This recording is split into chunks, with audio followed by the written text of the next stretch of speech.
Just a nurse. That's what the chart said.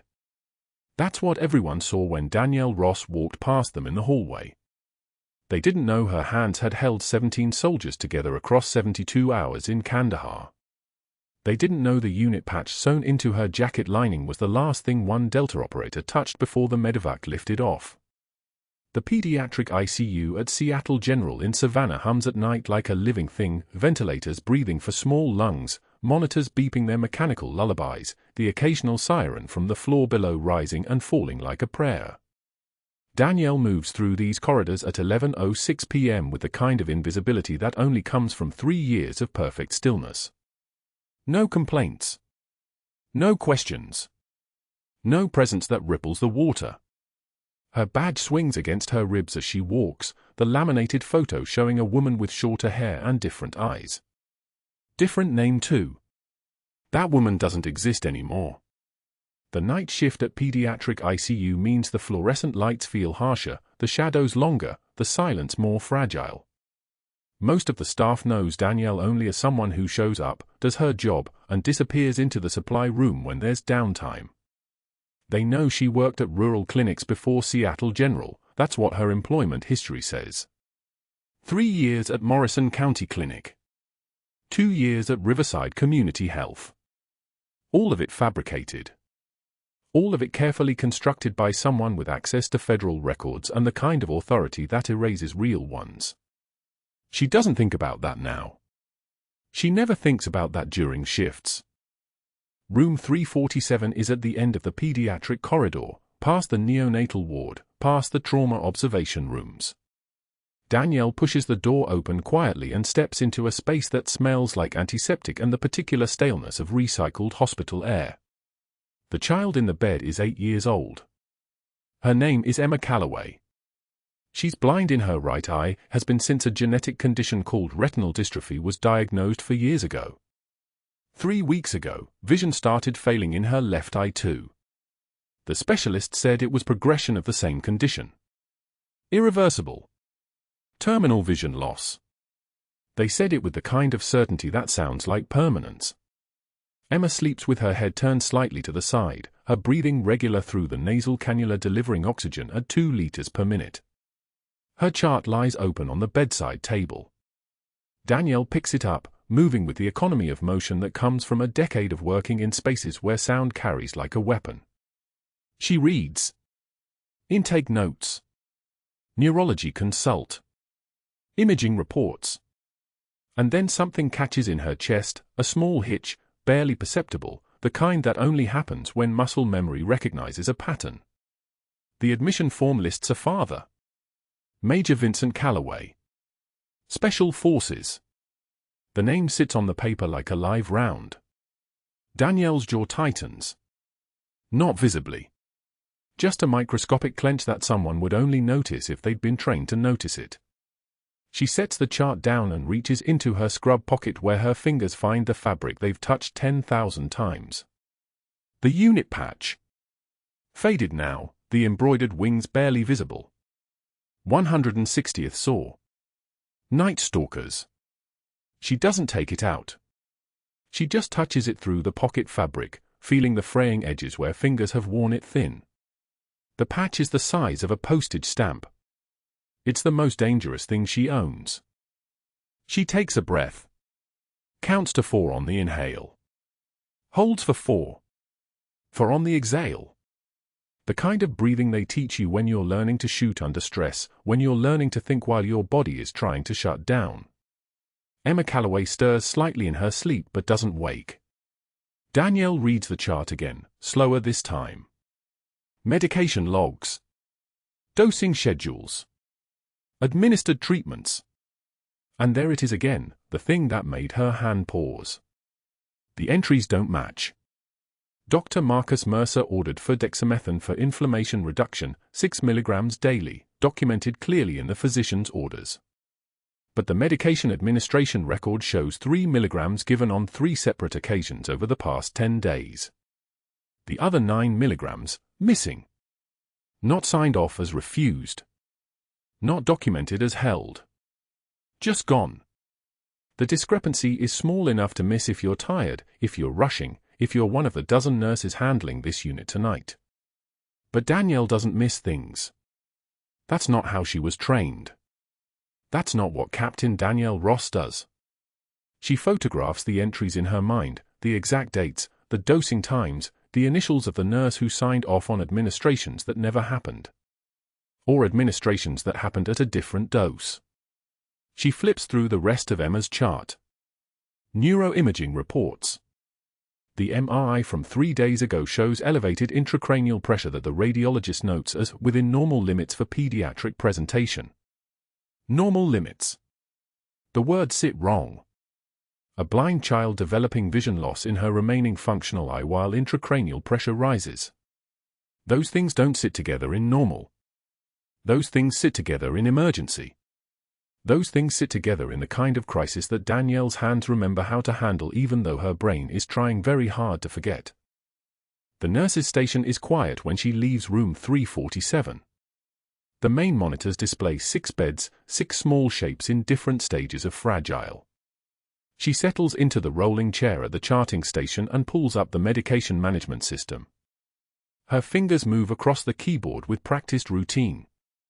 She's checking narcotics counts, which is standard night shift procedure. But she's also pulling Dr. Mercer's prescribing patterns across the pediatric floor. Dexamethasone, promethazine, ondansetron. Each one showing the same pattern, orders written, doses reduced or not administered, medications documented as given when they weren't. It's small enough to be easy to dismiss. Consistent enough to be intentional.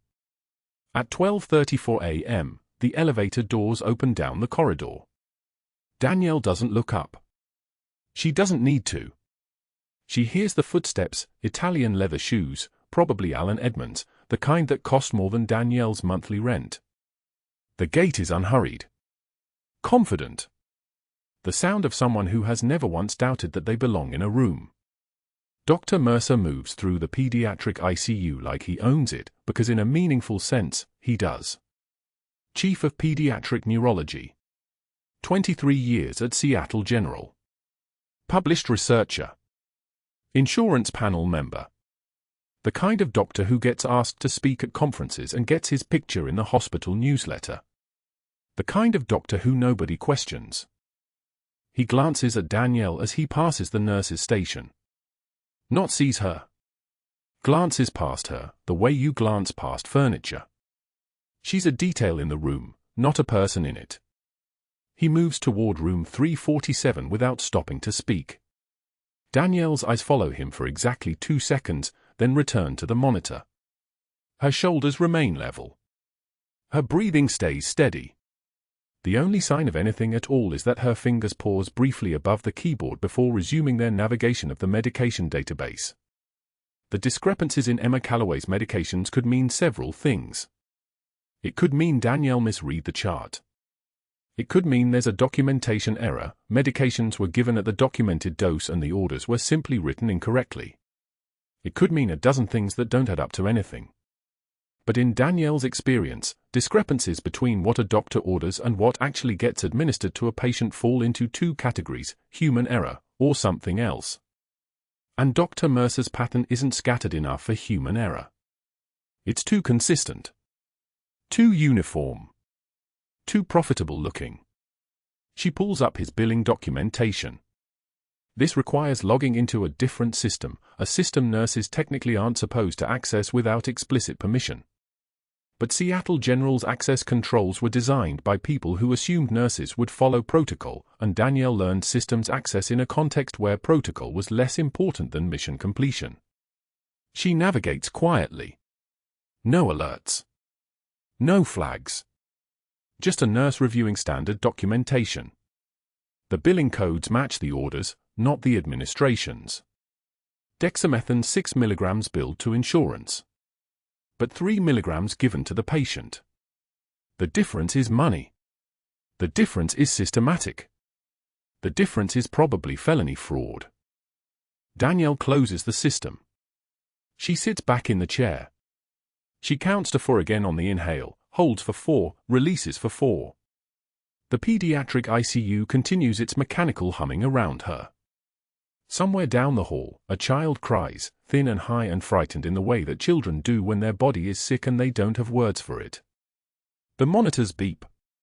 The ventilators wheeze. The hospital breathes through the night like a living animal. Danielle's hand rests on the mouse, and her mind moves through the calculations that come automatically after a decade of training she never officially received. If she reports it, she becomes a liability. If she doesn't report it, a child's intracranial pressure continues to rise while the doctor who should be treating it bills for treatments that never happen. The child's remaining functional eye will fail. The father, a special forces officer who survived 3 tours of combat, will watch his daughter go fully blind. And Danielle will return to her locker, touch the patch sewn in her jacket lining, and tell herself that she was just a nurse who didn't see anything because that's safer than being Captain Danielle Ross, who sees everything. She pulls up a new document. Not an official report. Not yet. Just a private note. She documents the dates, the medication codes, the dosing discrepancies, the billing codes. She records it all with the kind of precision that was burned into her muscle memory in a hospital outside Kandahar when precision was the difference between people living and people dying. The note goes into a password-protected file on her personal laptop that she keeps in her locker. She closes the file. She stands up. She checks all 6 patients on the monitors. All 6 vitals remain stable. All 6 will be fine for the next hour. But that wasn't the truth about what was really about to begin. Dr. Mercer exits room 347 at 12:51 a.m. He walks past the nurse's station without looking at Danielle again. She watches him from the corner of her eye as he moves toward the elevator. His pace is the same as when he arrived. Unhurried. Confident. Untouched by the slightest awareness that someone in this ICU has just documented enough evidence of insurance fraud to destroy his career. He doesn't know. He has no idea that the quiet nurse in the background is the one person in this hospital who actually understands how to see what's really happening. That's going to be his problem.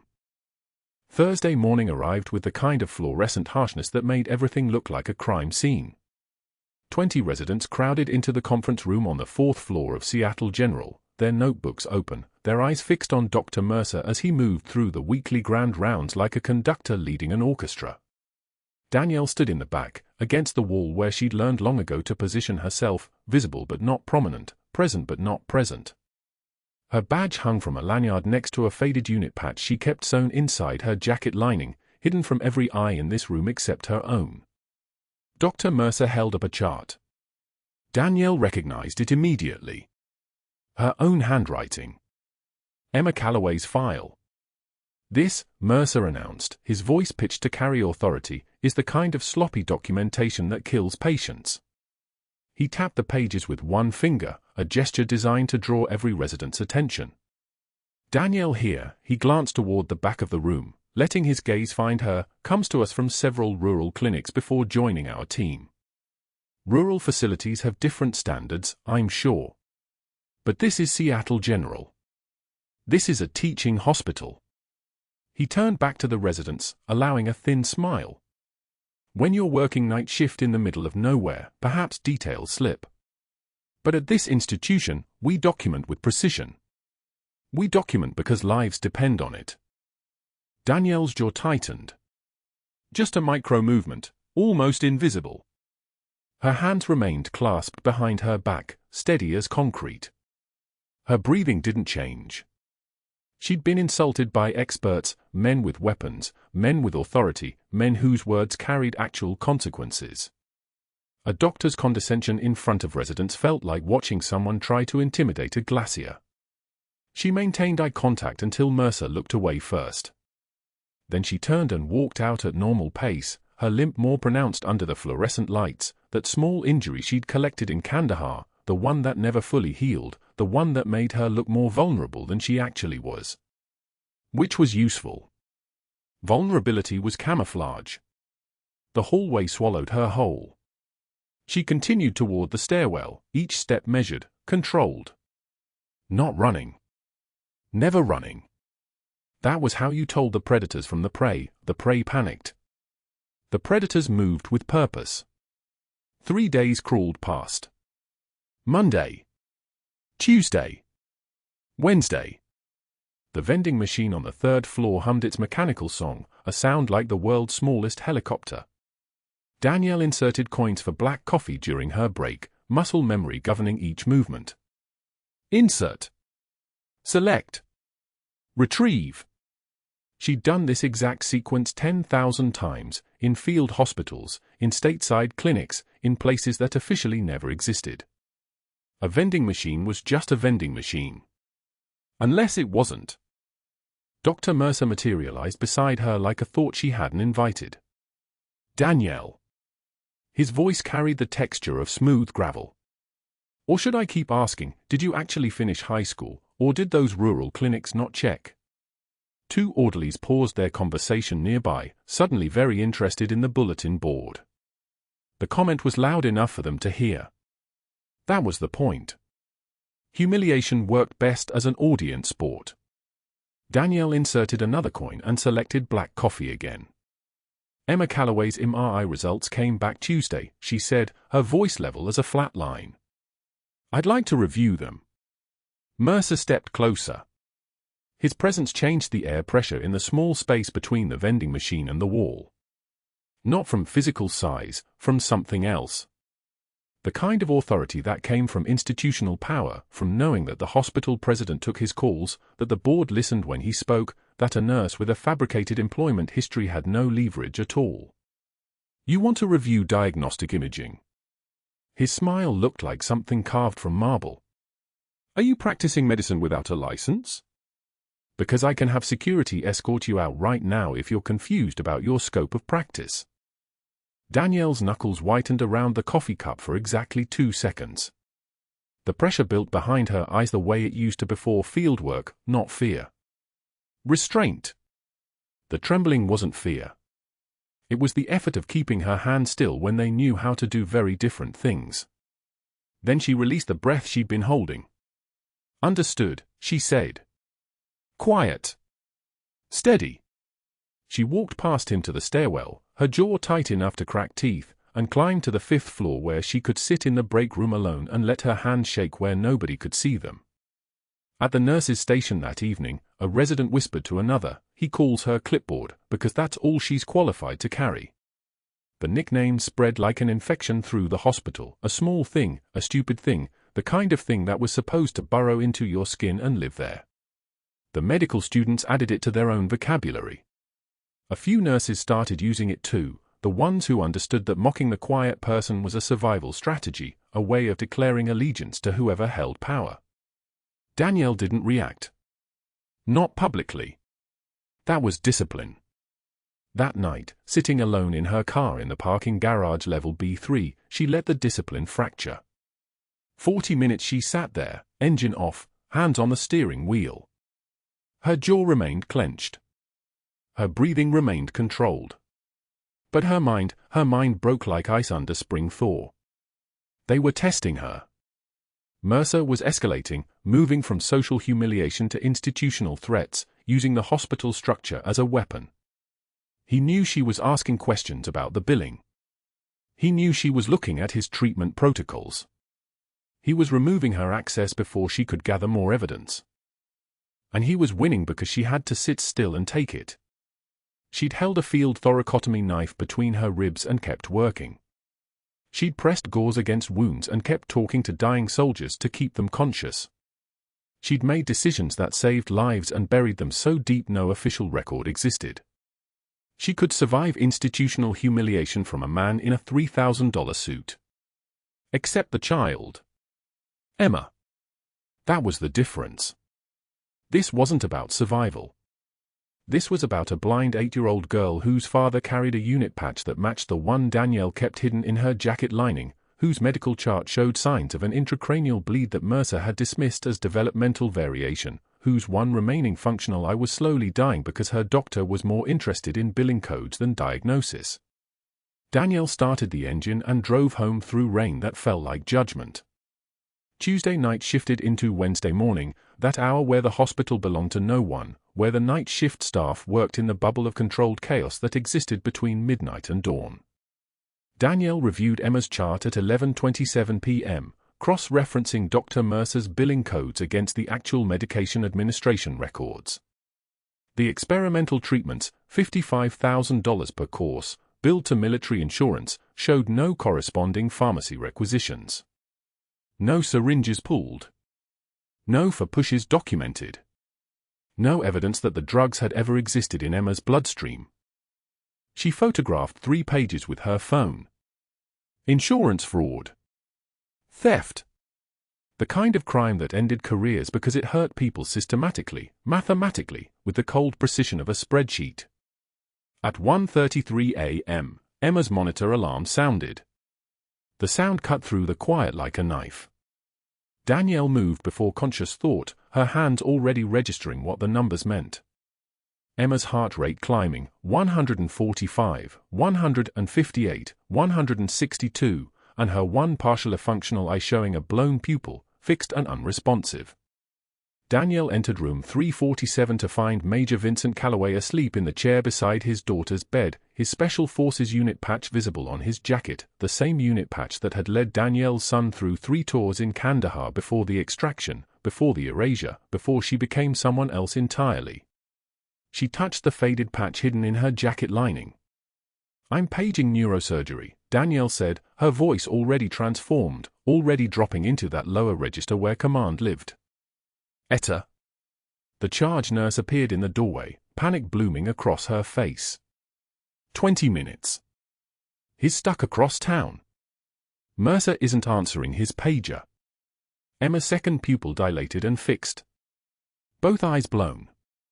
Increased intracranial pressure from undiagnosed hemorrhaging, the same bleeding Mercer had dismissed as developmental variation in his clinical notes because he'd never actually examined the girl.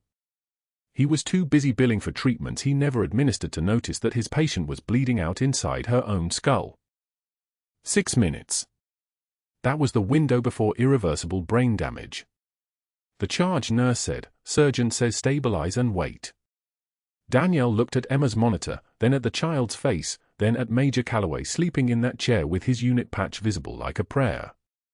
She touched her own patch again, the one sewn inside her jacket, and made the decision that would end her career, expose her identity, and save Emma Calloway's vision in her one remaining functional eye.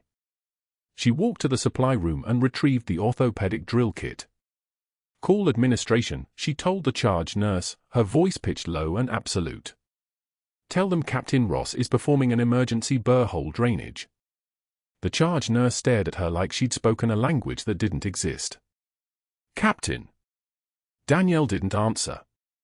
She was already prepping Emma's scalp with antiseptic that smelled like every field hospital she'd ever worked in, her hands moving with muscle memory that transcended years and miles, hands that had last performed this procedure on a 19-year-old rifleman outside Kandahar whose name she still whispered sometimes at 3 in the morning. The quiet had changed. The room wasn't silent anymore, it was full of purpose, full of command, full of the kind of authority that came from having already done this exact thing under far worse circumstances. Captain Danielle Ross had just stopped pretending to be a nurse. The overnight shift always belonged to Danielle. Tuesday bleeding into Wednesday at Seattle General meant the hallways belonged to machines and ghosts, the ventilators that whispered their mechanical prayers, the monitors that counted out the seconds nobody else was counting. She sat at the nursing station with Emma Calloway's chart open on the desktop screen, a highlighter moving across medication logs with the precision of someone reading a confession. The discrepancies had been small enough to miss if you weren't looking. Small enough that a resident might skip over them. Small enough that a hospital administration might file them away under the noise of 1,000 other charts. But Danielle wasn't looking for small. She was looking for patterns. She was looking for theft. Dr. Mercer had billed Major Calloway's military insurance for a compound called cerebrolocin on 7 separate dates. The billing codes were precise: Captain 96450, direct for push, 30-minute administration. The charting said it had been delivered. The hospital's pharmacy log said something different entirely. The medication had been requisitioned, yes. But the administration notes, her administration notes, the one she wrote after every medication delivery to every patient, showed cerebrolacin had never made it into Emma's veins. Not once. She pulled the pharmacy records again. There it was. 7 requisitions. 7 charges to Major Calloway's account. 7 gaps in the medication administration record that looked like deleted entries if you knew how to read the system's audit trail. Dr. Mercer had approved each one. Dr. Mercer's signature sat at the bottom of every authorization. And 7 times, the medication had disappeared into the hospital's inventory like water into sand. The ICU hummed around her. Room 347 was for doors down. Emma was sleeping now, her breathing steady, her blind eyes moving beneath closed lids in the way of children who were still learning how to rest. Danielle had checked on her at midnight. The girl's left eye, the one that still worked, the one that could still see, was responding appropriately to light. For now. But the MRI from Friday showed something that made Danielle's jaw tighten every time she looked at the images: subtle edema in the optic nerve bundle. Swelling. The kind that progressed slowly if you didn't catch it. The kind that became permanent if you waited too long. Dr. Mercer had reviewed those images during grand rounds. He'd looked at the radiologist's note flagging the edema as something to monitor, and he'd signed off on it as developmental. Normal. Benign. Not worthy of intervention. Not worthy of anything but observation and time. But Danielle had seen this progression before. She'd seen it in a 19-year-old lance corporal outside Kandahar, where a blast concussion had caused the same kind of slow swelling, where observation had meant waiting while a soldier's vision collapsed into darkness. She'd seen what happened when time ran out. The clock on the monitor read 1:02 a.m. Emma had been stable for the last 6 hours. Heart rate hovering between 85 and 95. Oxygen saturation at 98%. Blood pressure textbook perfect. All the numbers that meant safety. All the numbers that meant nothing when the thing you couldn't measure, the pressure building inside a child's skull, kept rising in the dark.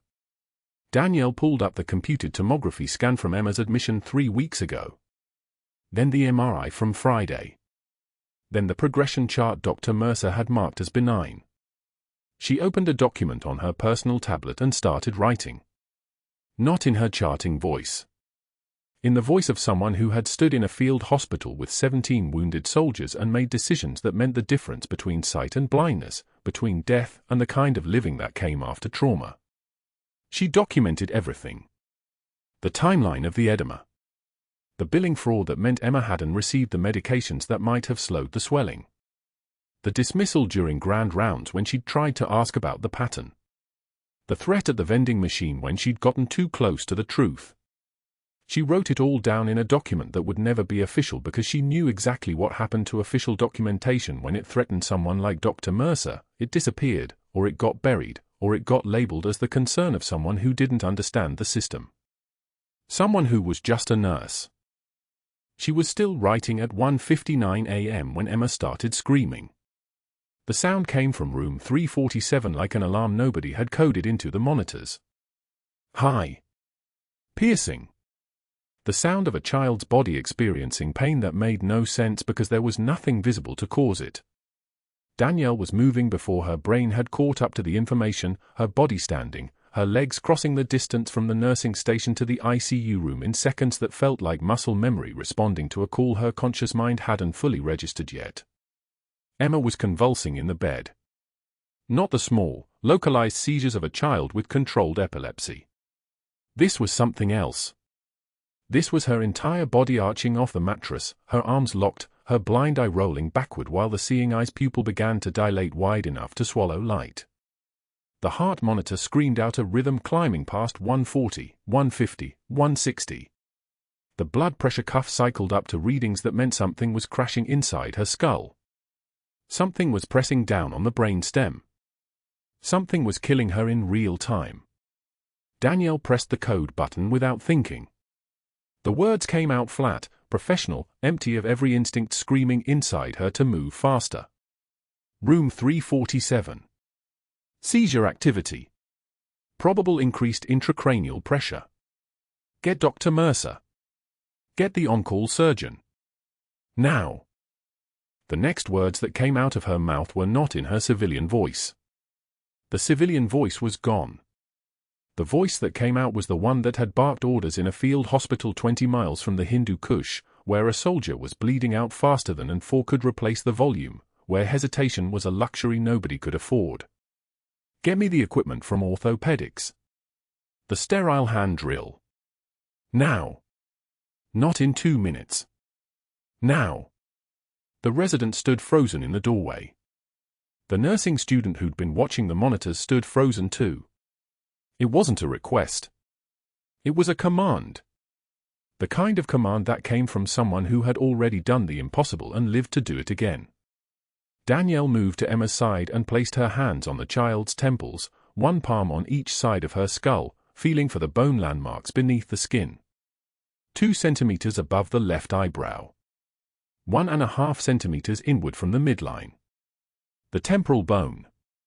The same location she had used 17 times in 72 hours when the helicopters couldn't land and the blood pressure kept climbing, and the only thing standing between a soldier and permanent darkness was a drill and hands that had learned how to work on bone instead of veins. Major Calloway stumbled into the room behind her, still in the hospital sleep clothes they'd given him, his hand reaching out toward his daughter's seizing body. What's happening? What? Danielle didn't look up. Her hands were already positioning Emma's head, already finding the exact angle that would let her access the skull without damaging the underlying brain tissue. Your daughter is herniating. The surgeon is 20 minutes out. She's going to be blind or dead in the next 3 minutes if I don't drain the pressure. Do you want me to do this, or do you want to watch her die?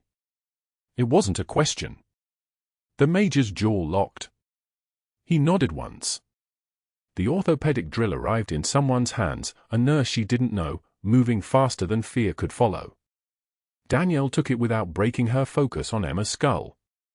The drill was heavier than the field tool she'd used in Kandahar, more precise, built for the careful work of surgeons instead of the desperate work of combat. But muscle memory didn't care about the difference. Muscle memory knew what this was. Muscle memory knew what came next. She positioned the drill bit against the marked spot on Emma's skull. The skull of an 8-year-old. The skull of a child whose father was a special forces officer who had probably never imagined his daughter would end up under a surgeon's hands in a hospital where the system had already tried to kill her through negligence and fraud. The drill whined to life. The sound was high and electric, the sound of metal teeth biting into bone. Danielle applied steady downward pressure, her hands as level as a surgical laser, as steady as the hands of someone who had done this enough times that her body knew the exact resistance of bone, the exact moment when the drill would break through into the epidural space below. The breakthrough came with a subtle shift in pressure. The resistance dropped. The drill bit sank another millimeter and stopped. Dark blood welled up around the burr hole, not the bright red of arterial bleeding, but the dark pooling of pressure release, of intracranial volume finding a way out. Emma's heart rate dropped. 167 to 142. Then 130. Then 118 as the pressure released and the brainstem could function again without being crushed from above. The child's breathing shifted. No longer the gasping, irregular pattern of a dying nervous system. Breathing that meant oxygen was getting where it needed to go. The blown pupil, the dilated eye on her right side, began to constrict. Danielle applied sterile dressing to the burr hole with hands that moved with practiced precision, checking for cerebrospinal fluid leakage, verifying that the pressure release was stable. Emma's left eye, her seeing eye, the eye that could still perceive light and form and color, remained reactive. The eye that should have been dark by now remained functional. The eye that Dr. Mercer had decided to let die in the name of observation and waiting remained alive. The monitor read 2:14 a.m. The door burst open. Dr. Mercer stopped dead when he saw what was in front of him. Not a code. Not a crisis requiring his expertise. A crisis that had already been solved. A child who was stabilizing. A burr hole drainage, an emergency cranial decompression procedure, being closed by a nurse with hands that moved like she'd done this before. Like she'd done this in a place where the only thing keeping someone alive was the speed of someone's hands and their refusal to fail. His face went white. Then red. The kind of red that came from a man watching the world reshape itself in a way he hadn't authorized, in a direction he couldn't control.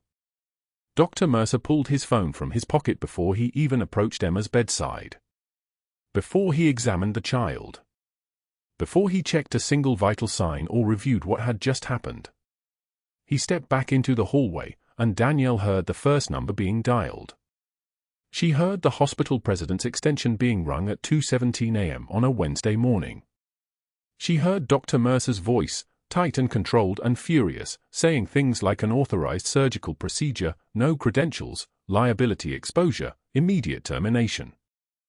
The second call came at 2:19. The State Medical Board's emergency line.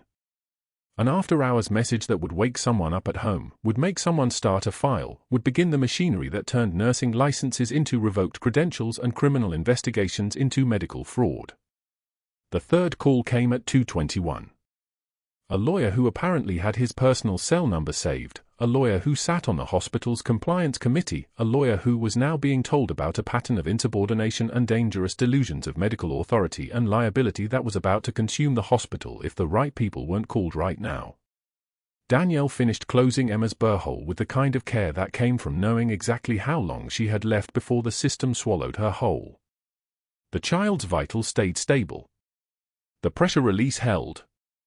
The seeing eye remained reactive. She didn't flinch. She didn't look out the door at Dr. Mercer. She didn't acknowledge any of it. She simply completed the procedure with the precision of someone who had already decided what came next, who had already accepted that Captain Danielle Ross, combat surgeon, classified operation asset, ghost in the machine of Seattle General, had just stopped being a ghost. By 10 a.m., Danielle was sitting in the hospital administrator's office with termination papers in front of her and words like practicing medicine without a license being read aloud in a voice that had never spoken to her before this moment, would never speak to her again after this. By noon, the investigators were calling the rural clinics listed on her employment application. By 3 p.m., they were learning those clinics had never heard of her, had no record of her, had no reason to exist in her background because the years she claimed to have worked there had actually been spent in Kandahar performing field medicine under the authority of the United States military in an operation that was officially classified and now being officially declassified by nervous people in very important offices. By 5 p.m., packets had been delivered to board members documenting her fraudulent credentials and dangerous delusions. By 7 p.m., Danielle sat at her kitchen table in her apartment 14 blocks from Seattle General, still wearing her scrubs, the termination letter in front of her like a confession she'd written herself, crying into her hands because the only thing harder than saving a child's life was watching the cost of that decision arrive all at once, knowing that her son would come home soon and ask why she wasn't at work, knowing that she couldn't explain without exposing a secret that wasn't hers to expose. The doors hissed open at 2:06 a.m. Dr. Mercer stood in the doorway of room 347, still in his tuxedo from the hospital gala, his cufflinks catching the fluorescent light like warnings nobody heeded. He saw what Danielle was doing before his brain processed it. The burr hole. The drainage. The sterile drill from orthopedics positioned in the child's temporal bone with the precision of someone who had done this before. Not in a surgical suite. Not with an anesthesiologist standing by. In a pediatric ICU at 2 in the morning with a blind 8-year-old whose intracranial pressure was climbing toward death. His face went white. Not with horror. With recognition of what this meant. With understanding that everything he had built was standing on a floor that had just collapsed beneath him. "What are you doing?" The question came out like a gunshot in the quiet room. Danielle didn't turn. Her hands moved with the terrifying fluid precision of someone operating on instinct layered over training, and her voice came steady as a surgical laser. Pressure readings were climbing for 6 hours. "You dismissed it as developmental. It's a hemorrhage." The O2 saturation climbed. 74, 78. 82, Emma's color improved by fractions of millimeters. A 14-year-old girl who would never see another sunset was getting her life back, one measurement at a time. Dr. Mercer didn't wait for the procedure to finish. He turned and walked directly to the nursing station, his footsteps sharp against the tile floor like accusations. He pulled out his personal cell phone at 2:51 a.m. and made the first call. "This is Dr. Mercer. I need to speak with President Calloway. Now. It's a credentialing emergency." 30 seconds of silence. Then, "Sir, I have a nurse actively practicing emergency medicine without a license. She's performing a burr hole drainage right now." "Yes. Right now. In my ICU. I've documented everything." "Yes, I'm calling the board. And the state. This is happening." He hung up. The next call came at 2:53 a.m. The Georgia Medical Board's emergency line. Dr. Mercer's voice had transformed into something sculpted and official, the voice of a man building a case with documents he had likely been preparing for days, waiting for the moment she would break protocol. "I need to report an unlicensed practitioner performing surgical procedures. The name is Danielle Ross. She's a registered nurse at Seattle General, no medical degree, no surgical credentials. She's currently performing an emergency procedure without physician supervision." "Yes, I am a physician on staff. I witnessed it directly. My documentation is extensive." The third call came at 2:55 a.m. to a lawyer named Harrington who sat on the hospital's compliance committee and owed Dr. Mercer favors that had been earned over 18 months of referring litigation cases his direction. "Richard, it's Mercer. I need your legal opinion and your discretion. I have documented evidence of a nurse practicing medicine without a license. I have billing fraud allegations, falsified credentials, and a witness surgical procedure. I'm calling the board and the president simultaneously. I want to move immediately on termination before she lawyered up, and I want to preempt any claims that I'm overreaching. What's my exposure?" By 3:48 a.m., Dr. Mercer had hung up 3 phones and activated a chain of institutional machinery that moved with the weight of bureaucracy and the speed of a man protecting his career. By noon that same day, Danielle was escorted from the building by 2 hospital security officers, her badge deactivated, her personnel file flagged with the words "unauthorized practice of medicine" and "imminent threat to patient safety." She was given 20 minutes to collect her belongings. The termination letter was printed on hospital letterhead and signed by the chief operating officer. The letter cited her fabricated employment history, her unauthorized surgical procedures, and her failure to maintain basic standards of professional conduct. The security officers didn't make it unpleasant. They didn't need to. The humiliation was in the escort itself, walking past 17 nurses she had worked beside for 3 years, watching their faces shift from confusion to something that looked like betrayal, because none of them knew that the quiet woman who had covered their breaks had also committed what the official paperwork called fraud and gross negligence. By 3:53 p.m., investigators from the hospital's credentialing department were making phone calls to the rural clinics listed on her application. They were discovering that Beulah County Medical Clinic didn't exist. That the clinic director listed as a reference had no record of ever practicing medicine in Georgia. That the address given was a postal box registered to a company that had dissolved in 2019.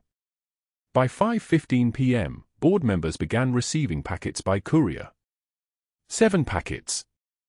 Each one contained copies of Dr. Mercer's documented observations, his photographs of her charting, his notes about her insubordination during grand rounds, his email chain documenting her repeated questioning of his treatment decisions. The packets built a narrative of a deeply troubled person with delusions of medical competence, someone dangerous enough to require immediate attention from regulatory agencies. By 6:13 p.m., Danielle's phone had already received 3 calls from credentialing investigators asking for employment verification from clinics that had never existed. She didn't answer. She sat at her kitchen table at 8:36 p.m., still wearing her scrubs, the mascara from her tears forming tracks down her face like roads she couldn't drive back up. Her hands shook as she held the termination letter, the words swimming in front of her eyes: unauthorized practice, fraudulent credentials, threat to patient safety, immediate termination with cause. The apartment was quiet in the way that only apartments became quiet, the kind of silence that pressed down on you like a living thing. She had no music playing. No television running. Nothing but the sound of her own breathing and the rain that had started at 7:11 p.m., hammering the windows like the city was trying to wash her away. She heard his key in the lock at 7:43 p.m. Marcus, 14 years old, expecting an empty house because his mother's shift didn't end until 11:48 p.m. He dropped his backpack by the door with the heavy sound of adolescence, already calling out, "Hey, Mom, I'm home," his voice carrying the casual confidence of a kid who didn't yet know that everything could change between 2:11 a.m. and 7:43 p.m. Then he stopped. He saw her at the kitchen table. "Mom? Why are you home?" She couldn't answer. The words that would explain her absence, that she had saved a child's life, that she had performed emergency surgery with her own hands, that she had broken a sacred law, those words would require her to explain something she wasn't supposed to know about. They would require her to tell him about an operation that officially never happened. About a unit patch that should have stayed buried in an attic. About a call sign that was supposed to stay classified forever. So she sat there, her shoulders shaking, her hands covering her face, a composed exterior finally cracking like ice that had been bearing weight for too long. Marcus walked across the kitchen and sat beside her. He was 14, which meant he was old enough to recognize that something catastrophic had happened, but young enough to still believe his mother was supposed to have answers. "Mom? What happened?" She shook her head. She couldn't tell him. She couldn't tell him that she wasn't really a nurse named Danielle Ross who worked at Seattle General. She couldn't tell him that his whole life had been constructed on a foundation of carefully maintained lies, that his mother's employment history was fiction, that her birth certificate was fiction, that even his own birth certificate had been generated by a federal agency with clearance levels he would never reach. She couldn't tell him that she had once been called Valkyrie by men who had bled in her hands in a place called Kandahar.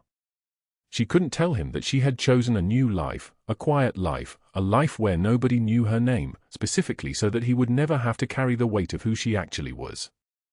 So she sat there crying into her palms, and her 14-year-old son sat beside her in the dark kitchen, both of them trapped in a silence so thick you could have performed surgery in it. The hospital board room on the 3rd floor of Seattle General smells like industrial coffee and recirculated air, the kind of place where decisions are made by people who've never touched a bleeding patient. Danielle sits at the respondent's table, her hands folded, her posture perfect, the same posture she learned to maintain while field surgeon screamed over her shoulder in Kandahar. The board chairman, a woman named Patricia Hendricks with iron-gray hair and a Cartier watch, reviews the termination file in front of her. Dr. Mercer sits across from Danielle, his expression confident, his fingers steepled like a man who's never lost an argument in his life. He's already won, he believes. The nurse with the false credentials is finished. What he doesn't know is that the doors at the back of the conference room are about to open. Captain Ross's employment history appears fabricated, Hendricks says, reading from the board packet. Rural clinics with no record of your service. This is a serious matter. Danielle doesn't respond. She doesn't need to. Not yet. Dr. Mercer leans forward. The credentials were fraudulent from day one. She performed an unauthorized surgical procedure. We're talking about patient safety, about the liability she exposed this hospital to. His voice carries the smooth confidence of a man who's made 3 phone calls to people who matter and fully expects those calls to erase this problem. Her termination is not just appropriate, it's mandatory. The conference room door opens. Major Vincent Calloway walks through in civilian clothes, pressed khaki pants, a navy blazer, but there's nothing civilian about the way he moves. He carries himself like a man who's led 200 soldiers through 3 tours in Kandahar, who's made decisions that saved lives and decisions that cost them, who understands the weight of command in a way that conference room board members never will. Behind him comes a Marine colonel in dress blues, medals stacked on his chest like a history book written in ribbons. Hendricks stands. Major Calloway. We weren't expecting. I wasn't invited. I'm here anyway. His voice is quiet but carries the acoustic profile of absolute authority, not loud, but structured in a way that makes the air in the room reorganize itself around his words. I'm here to tell you that the nurse who performed emergency surgery on my daughter is the reason my daughter can see. I'm here to tell you that Dr. Mercer dismissed her hemorrhaging as developmental and never ordered an MRI despite increasing symptoms. I'm here to tell you that your hospital has a problem, and it's not sitting at this table. He doesn't sit down. He stands at the back of the room, feet shoulder-width apart, hands at his sides, a man built from command decisions and muscle memory. The conference room door bursts open again. Danielle's 14-year-old son, Marcus, carries a shadow box of medals, bronze stars catching the fluorescent light, purple hearts dark as wine, ribbons in military colors she hasn't let herself think about in 14 years. His breathing hard, moved to anger by injustice in the way only teenagers can be, his voice cracking with the weight of something he doesn't fully understand but knows is important. "Mom, they need to see these," he says, and sets the shadow box on the conference table with the care of someone handling something sacred. The room goes silent. The kind of silence that happens when the world shifts on its axis and nobody's quite ready to acknowledge it yet.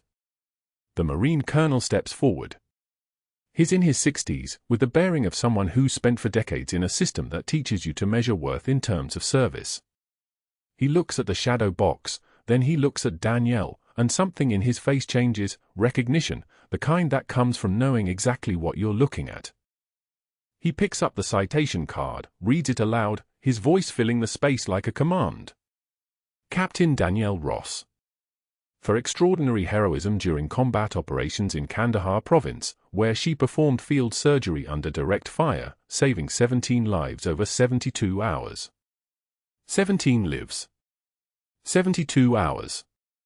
Under direct fire. Dr. Mercer tries to stand. This is irrelevant. She's still. A 2-star general enters from the back of the room. She wears her dress uniform like authority itself, stars catching light on her shoulders. She doesn't speak. She walks to the shadow box, looks at the medals, bronze star, silver star, second purple heart, navy cross, and she stands at attention. Her right hand comes up, fist to her left shoulder. A salute rendered to decorations and to the woman who earned them while this room was conducting business in comfortable obscurity. The silence that follows is so thick you could perform surgery in it. "Dr. Mercer, I'd like to review Emma Calloway's billing records," the general says, turning to face him. All 3 MRI results that showed increasing intracranial pressure. The ones that never made it into her chart. The ones you billed military insurance for treatment you never administered. That's interesting, isn't it? Treatment that doesn't exist for a condition you dismissed. Mercer's face drains of color. He reaches for his phone. The general doesn't move. She just watches him with the kind of patience that comes from having made life-and-death decisions in actual combat, not conference rooms. "I'd also like a Pentagon liaison here within the hour," the general continues. Captain Ross's service record was classified for operational security reasons. Those reasons are now declassified. Her credentials aren't fraudulent, they're just not available to civilian hospitals because they come from a place you don't have clearance to know about. A Pentagon liaison arrives at 4:17 p.m., carrying documentation that changes everything. The classified military records. The commendations. The proof that Captain Danielle Ross performed field medicine under circumstances that would make most surgeons' hands shake for weeks. Operative details remain sealed, some things stay classified, some people stay protected, but the certification is absolute: this woman is not a fraud. This woman is a decorated combat medic who saved lives in a place where saving lives means you're operating 3 feet from active fire. Danielle watches from her chair as Dr. Mercer's institutional power structure collapses like a building whose support beams were all located in his own confidence. He believed in his access, his phone calls, his reputation. He believed that a quiet nurse who kept her head down was someone he could erase. He was wrong. That evening, a resident who witnessed the vending machine confrontation uploads something to social media. Video footage of Dr. Mercer asking her if she finished high school, his voice dripping with condescension, her face showing nothing, a blank expression that now reads not as weakness but as restraint, the kind of composure that only comes from having survived things that would break people who panic. By midnight it has 200,000 views. By Saturday morning, 3.2 million. By Sunday, the 8th of April, million views, and the comment section is populated by nurses, veterans, hospital staff, patients he'd dismissed years ago. Sunday afternoon, Dr. Mercer's former medical school mentor, a retired Army surgeon named Dr. Patricia Chen, who spent 30 years in field medicine, calls the hospital president directly. Her voice shakes with something that sounds like betrayal. "That's my former student," she says. "The man I trained? You're telling me he's mocking a decorated combat surgeon? An officer who held more lives in her hands than most surgeons will see in a career. You will audit every billing record he's touched. You will investigate every patient outcome he's signed off on. And you will remove my name from every recommendation I ever gave him because I disown him completely." She hangs up. The board authorizes a full audit Monday morning. By Tuesday, investigators find the shell company receiving payments for experimental treatments never administered, $3.7 million in phantom procedures billed to military insurance, pharmaceutical companies, family savings accounts. By Wednesday, the state medical board opens formal proceedings. By Thursday, federal prosecutors are examining the billing fraud charges. Mercer's lawyer negotiates a plea agreement by Friday, surrender of medical license, full restitution, 18 months in federal prison. The hospital fires him with security escort, the same threat he made to Danielle. The symmetry of it doesn't escape anyone. 6 months later, autumn arrives in Savannah with a kind of heat that refuses to leave even as the leaves begin to turn. Danielle walks through the hospital loading dock entrance with Emma Calloway, the girl's hand in hers, small and warm and trusting. Emma wears thick glasses now, lenses that correct the vision the emergency procedure saved. The girl's left eye tracks movement the doctor said it never would. "What color are the leaves?" Emma asks, looking up at the canopy through the loading dock window. Danielle smiles. The first real smile anyone's seen from her in months. "Red and gold. Like fire in the trees." A medical supply van idles near the loading dock. Someone unloads boxes onto a dolly with the careful movements of someone whose world has reorganized itself into smaller and smaller spaces. Dr. Mercer, 53 and looking 70, wearing a gray uniform with a contractor patch. His eyes find Danielle's across the space between them. She doesn't look away. She doesn't slow her pace. He's the one who drops his gaze, returning to his boxes with the posture of a man understanding finally that he was never as important as he believed. Emma doesn't notice him. She's describing the leaves to her father, Major Calloway in civilian clothes, his hand on his daughter's shoulder, the same hand that held a rifle in Kandahar and now holds his daughter's future. At the pediatric wing entrance, the charge nurse greets them. Captain Ross, Emma's follow-up, is in room 3. Captain. The title no longer hidden. The title fully claimed. On the wall, a plaque reads, "The Captain Danielle Ross Pediatric Emergency Medicine Fund." The ones who have seen the worst often give the most. If you haven't already, hit that subscribe button and turn on notifications so you don't miss when we upload the next video. Like this one if you felt your heart racing. We read every comment and we want to know, what would you have done in Danielle's position? Was she wrong to perform that procedure, or was she right to ignore the rules when a child's life was on the line?